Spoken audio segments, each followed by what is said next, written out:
Hello there, Drew Hanish Whiskey Lore, and time for another Matchup Monday, and I'm doing the black tie. I know I've been a little bit slack on making sure I got black ties on whenever I'm doing a smoky whiskey, but today definitely doing it because I got two Isla whiskeys going up against each other, and I am excited about the fact that coming up very, very soon, I'm headed back to Isla for my third time. The first two times I went to both Ardbeg and Laphroaig. When I went to Laphroaig, I did the extended behind-the-scenes tour, warehouse tour, great. The time before that, I did the regular tour. It was the last of 3 distillery tours that I went on that day, with Ardbeg being in the middle. And I did a warehouse tasting to start that day at Lagavulin, and then I was drinking Cask whiskeys. Then I went over to Ardbeg and they gave me we're sorry we couldn't book your tour tasting, which was just like a nice little gesture by them. And I ended up tasting 5 whiskeys and they deep poured all 5. By the time I got to Laphroaig, I didn't know what was going on.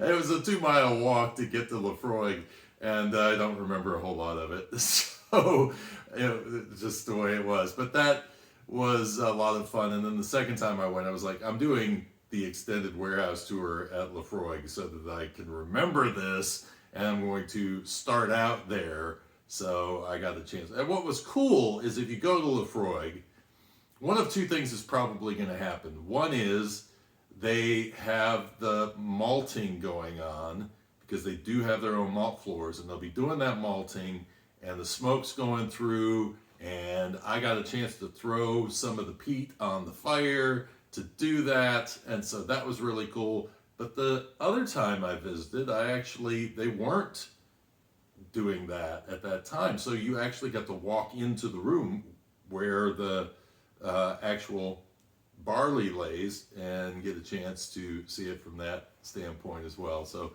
highly recommended. The only thing I haven't done at Laphroaig at this point, I think, is go on their really extended tour where you get to go out and cut peat and do all that sort of stuff.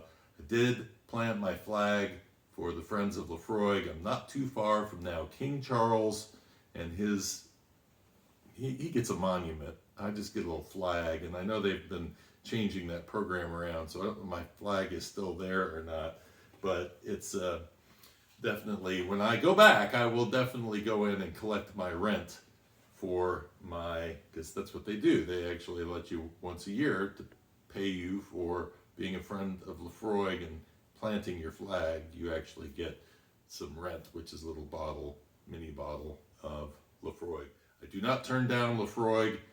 It was really came out of the gate as my favorite in terms of Isla and even all Scotch whiskey.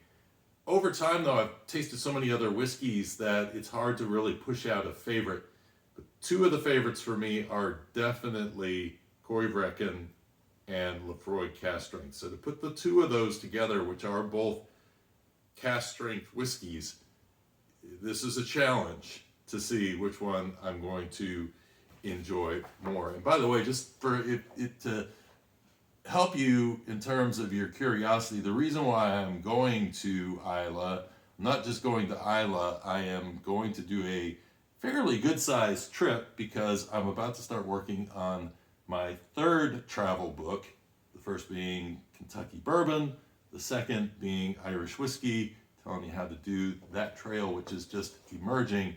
But I'm actually going to go to the islands, and here's Isla down here. But I am going to be hitting all of the little islands up through here and up to here. And so I want to do a book on the islands because it's just, a lot of people want to travel there. I was thinking about doing a book on the lowlands, but you know what, because it's easy and I didn't have a lot of time. But then I said, you know what, make the time and let's go do a book on an area that people really want to go see. So, and the logistics have been really fascinating trying to get that all together. I have, I think, 17 distilleries on that particular trip that are planned, and the other distilleries I've already been to, so don't necessarily need to revisit those, although I would if I had the time.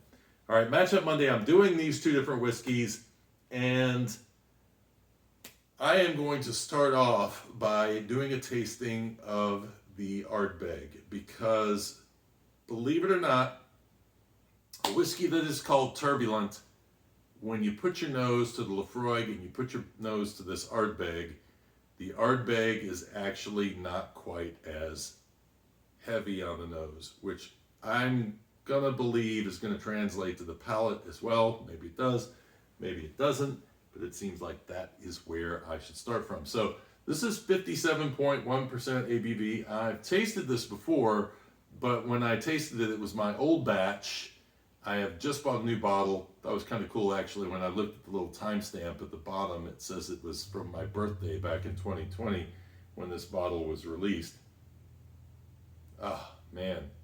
Yeah, I'm glad I'm nosing this one first. Of course, the first thing that's going to stand out is going to be that kind of bacony note. You get a little bit of an ashy smoke note out of Ardbeg versus Laphroaig. What I love in this is that I actually pull in like orchard fruit and raisins as well. Little nutty character. This is aged in French oak and ex-bourbon barrels. Non-chill filtered, no color. I do not know if they add color to Laphroaig. I will tell you that the two whiskeys are almost identical in color. The Ardbeg is not 10 years old. Maybe it has stuff in it that's 10 years or older. We don't know because it's non-age stated. But they're about the same color. So that tells me maybe Laphroaig isn't adding any color to their whiskeys. And the reason why I might assume that they would is only because their Bowmore whiskeys, Beam Suntory, they do actually add color to some of their whiskeys, but they seem to be wanting to stay pure on what they're doing with the cask strength. Both are non-chill filtered. Like how I'm just throwing these little bits of information at you, giving my nose a little time to get in it. There's a chalky note on this, which is kind of interesting. The bacon is actually not as out front as it usually is in the Laphroaig. Everything here is more, I want to say muted, but it just doesn't have quite, it's not attacking you on the nose. Cheers.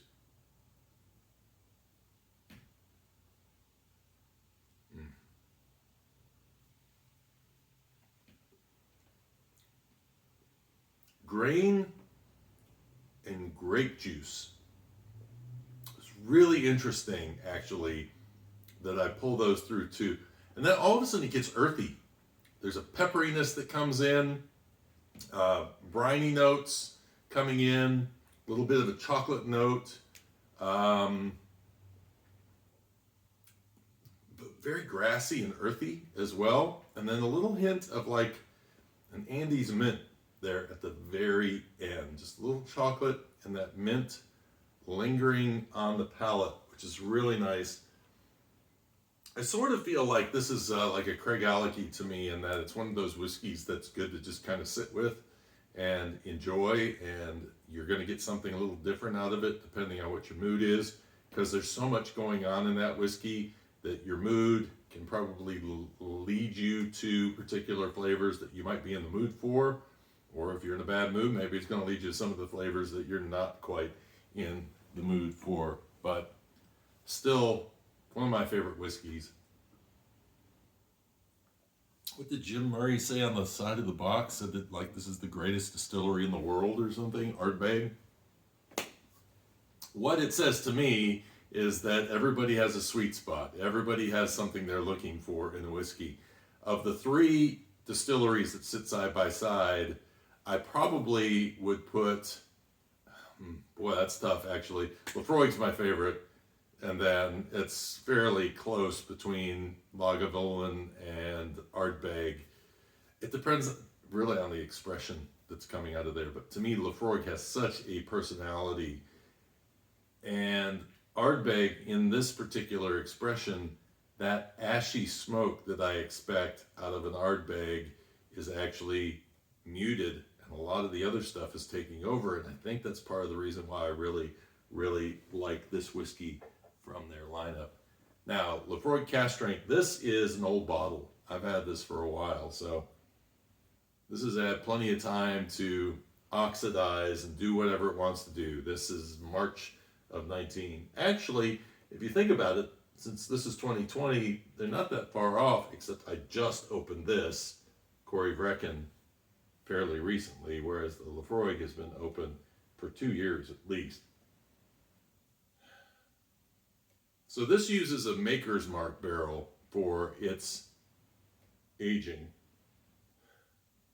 10 years in the cask, and very seaweedy. This one comes at you with a very seaweedy, slightly medicinal, briny bacon that is much more expressive. That really stands out on this whiskey. Cheers.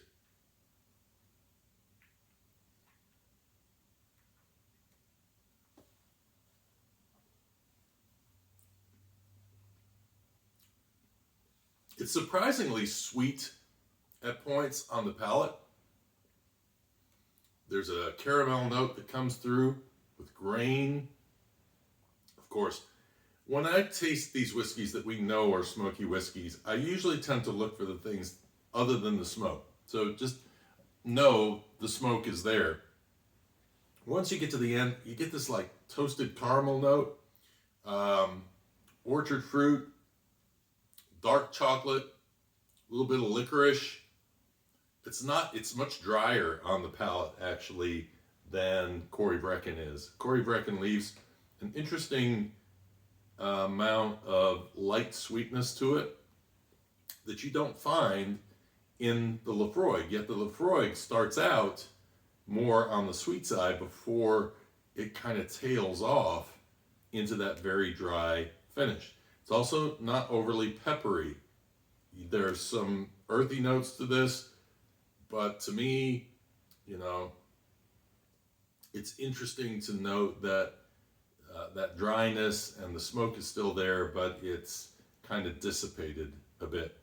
The first Isla whiskey I ever had was McClellan, which is a low-cost Isla whiskey, and that was so heavy in the medicinal, it was crazy. And I hear people talk about this and say TCP, and it is there, it's definitely there, but I don't find it as aggressive as the early, like I'm getting attacked by Band-Aids, which is kind of what I feel like when I get an Ardbeg 10, is I will pick up a lot more of that medicinal Band-Aid and then that's ashy smoke in there as well. To tell you which one I like better, again, it's probably going to be down to a mood. If I am in the mood for the flavor of Laphroaig, Laphroaig is very distinct. And if I'm looking to sit there and just kind of enjoy a bottle and see what the heck is going on in there, then I'm going to go with the Corryvreckan. Hope you enjoyed this. If you did, give me a thumbs up and subscribe if you'd like to watch more of these down the road. Tomorrow, finishing up my interview with Richard Patterson, so be here for that. And until next time, cheers and Slainte.